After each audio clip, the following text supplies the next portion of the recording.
Hello everyone, welcome to my channel. Today's video that I'll be talking to you about is episode 5 Pilgrimage from Video Palace. We begin the episode with both Mark and Tara discussing about the little town that they were heading to because it had the original Video Palace there. The conversation that they had was thick with tension of what they will find there and where it was. This helps to bring a more mysterious element to the episode, in addition to wondering where Thurman vanished when he went to Epicenter 20 years ago. Afterward, there was a short recording that suggests it wasn't just a place to get the tapes, but that they were made there. The short recording adds another layer to the mystery, making you think, what were they doing that caused these tapes to change people? Both of them arrive where the video palace used to be, but it was missing, and they were wondering where it went. During the time they were there, Mark got sick, vomited, and static appeared on their recordings. This detail of the static in the recording, along with him getting sick whenever he got too close to something related to the white tapes, helps to progress the story, showing that he's going the right direction. Mark then begins to go around and ask the locals about the video palace. They all talk about how good it was, but also mention that the smell of the place wasn't right. Mark also found out that a couple used to own the store and other major businesses, but sold all the other businesses and invested all in the video palace. There was also a back room that contained weird tapes. And then 20 years ago, the couple left, and the place had burned down. Mark discovered a former employee of the Video Palace, Amber Hutchins, from a local. With this new information, I think that there was no coincidence that Thurman disappeared 20 years ago and that the couple and the Video Palace had something to do with it.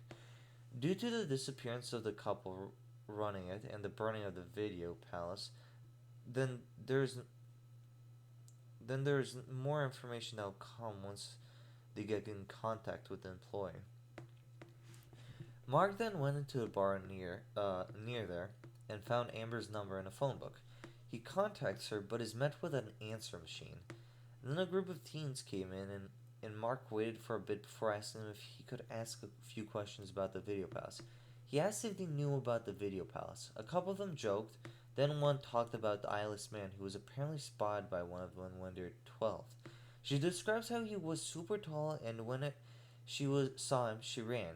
He copied her movement, and when he bent his knee, she tripped and got a glimpse at his face, which had no eyes.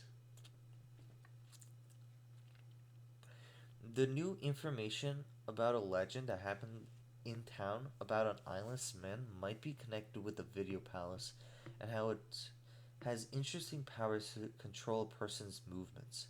I think this increases the horror of what was happening in this town when the video palace was around.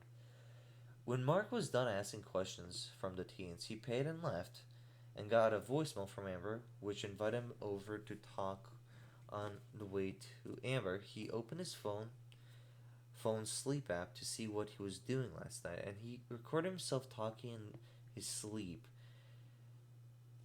And he started to yell more and more and started to scare his girlfriend. But with the scare, he commented to himself that he just wanted to know more about it.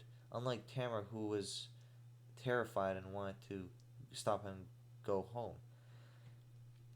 I think with the tapes, I think that the tapes are driving Mark's obsession. It's like he's being controlled to want to find out more.